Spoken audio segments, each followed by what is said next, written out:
Hello guys, সবাই কেমন আছো? আশা করি সবাই তোমরা ভালোই আছো। আজকে আমি তোমাদেরকে একটা নতুন ধরনের রেসিপি দেখাবো, সেটা হলো পটলের দোরমা।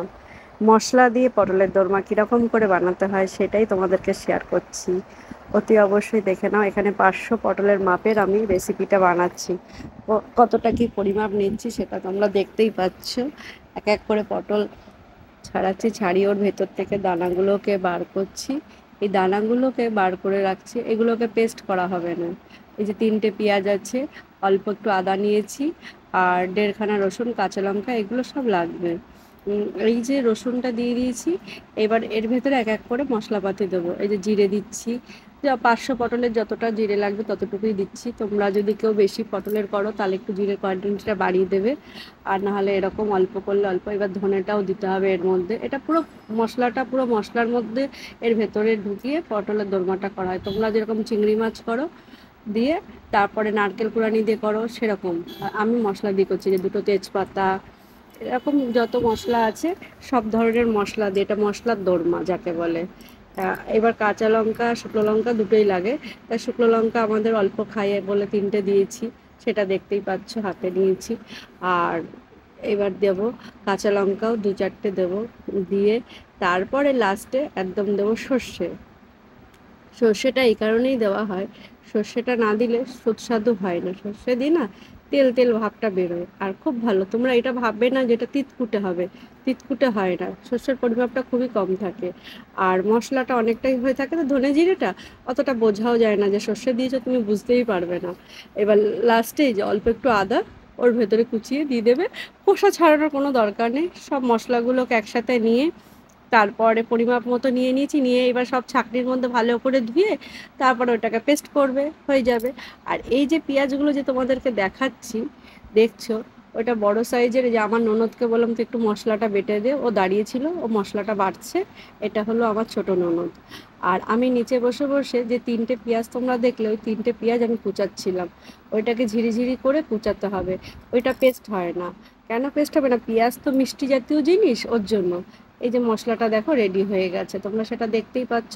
আর এটা না পুরো একদম কাদা কাদা থাকবে, একটু মানে দানা দানা থাকবে। যে পেঁয়াজটা আমি কুচোচ্ছি, একদম ঝিরিঝিরি করে পেঁয়াজটা কুচাতে হয়। এটা পেস্ট করা হবে না, এটা ভাজাই হবে। ভাজা এই কারণেই বলছি করতে, যেহেতু ওই মশলার মধ্যে এটা দিয়ে এরকম নাড়াচাড়া করে, আর হালকা হালকা দেখবেন বাদামি কালার হয়ে গেলে, মেরুন কালার হয়ে গেলে সঙ্গে সঙ্গে মশলাটা ঢালতে হয়। এই কারণে পেঁয়াজটা বাটিনি, সেটা হলো মিষ্টি জাতীয়। পেঁয়াজ তো মিষ্টি, আর মিষ্টি তোমার ভালো লাগবে না। আর এই যে পটলের দোরমাটা দেখছো, এটা মশলাওয়ালা পরোটার সাথে খুব ভালো যাবে। যেরকম লাছা পরোটা, ছাতুর পরোটা, তারপরে এমনি প্লেন পরোটা, তারপরে এমনি শুকনো রুমালি রুটি বা হাত রুটির সাথে খুব ভালো লাগবে খেতে। আমাদের যেহেতু কালকে শনিবার ছিল, মাছ মাংস হয়নি, তাই আমার এটা আইডিয়া ছিল যে আজকে একটু মশলাওয়ালা পটলের দোরমা তোমাদের সাথে শেয়ার করি। নতুনত্ব একটা কিছু দিতে পারলে তো ভালোই লাগে, নিজের বোঝোই তো ঘরে। আর সবসময় তো বাইরে বেরিয়ে বেরিয়ে তো ব্লগ করা সম্ভব না, ঘরে বসে ব্লগ করলে তার মজাটাই আলাদা। ঘরের লোকের সাথে সাথে কাজও হয়ে যাচ্ছে, তোমাদের সাথে গল্পও হয়ে যায়, আর নতুনত্ব রেসিপিটাও দেখানো যায়। এই যে তার মধ্যে কাঁচা লঙ্কা 4-5টা কুচি কুচি করে দিয়ে দিয়েছি। আর পেঁয়াজগুলো যে বড় বড় সাইজেরই নেবে, কেন পেঁয়াজটা পরিমাপ কিন্তু কম নেবে না। 500 পটলে অন্তত 250 পেঁয়াজ লাগে, কেন মশলা কোয়ান্টিটিটা তো বাড়াতে হবে। তোমরা তো ওর মধ্যে তো অন্য কিছু যাবে না, এটা মশলারই যেহেতু, তার জন্য বারবার করে বলে দিচ্ছি।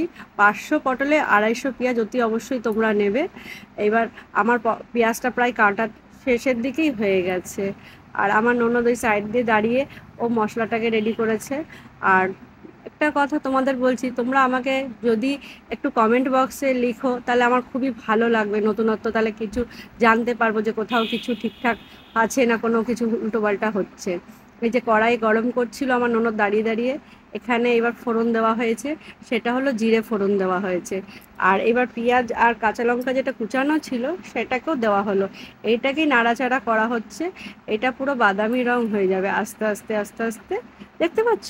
আস্তে আস্তে করে এটাকে নাড়বে তোমরা।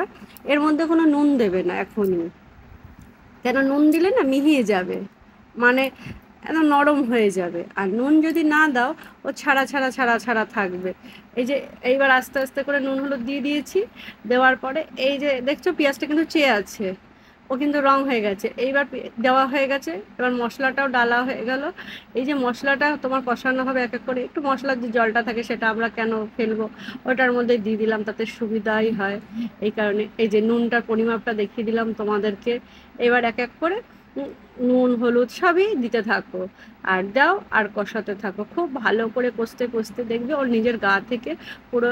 হলুদটা 1 চামচ দেবে, কেন বলছি 2 চামচও দিতে পারো, যেহেতু আমাদের একটু কাঁচা লঙ্কা আছে তো, লাল লঙ্কা আমরা বেশি খাই না বলে একটু কালারের জন্য জাস্ট দেওয়া।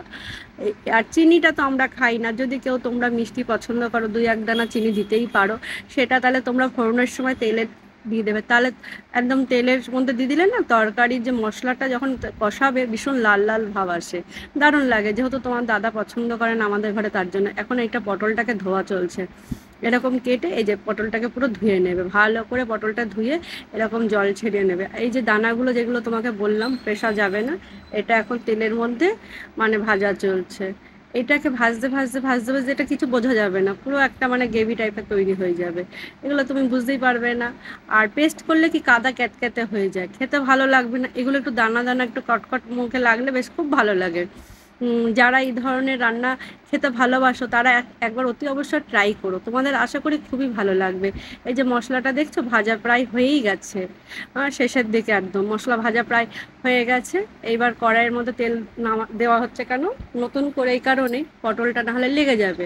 এই যে পটলের মধ্যে মশলাগুলো ভরে নিয়েছি, নিয়ে ছেড়ে দিয়েছি। এই যে নুন টুন কিছু লাগবে না, এটা ডাইরেক্টই দেবে, দিয়ে উপর থেকে অনেকে নুন ছেটায়, নুন ছেটালে কি হয় পটলের গায়ে পটলটা মানে নরম হয়ে যাবে, পরে যে প্রথমে তো বুঝতে পারবে না, পরে যখন অনেকক্ষণ পরে খাবে না পুরো তেপতে যাবে। আর নুন ছেটা করলে কারণ যেহেতু ভেতরে নুন আছে তো কোনো অসুবিধা নেই, এটা ভাববে। আর আমি এর জন্য তোমাদেরকে বললাম যে একটু মনোযোগ দিয়ে তোমরা ভিডিওটা দেখো, দেখে অতি অবশ্যই রেসিপিটা বানিও, তোমাদের খুবই ভালো লাগবে। আর পটলগুলো এরকম মাঝে সাঝে একটু করে উল্টি পাল্টি দিতে হবে, কেন একটানা যদি তুমি কড়াইতে দিয়ে ছেড়ে দাও তাহলে পরের পিঠটা ভাজা হবে না, কাঁচা থেকে যাবে। আর এরকম ছোট ঢাকনা দিয়ে ঢেকে ঢেকে ঢেকে ঢেকে করবে, তাহলে কি জিনিসটা ঠিকঠাক থাকবে।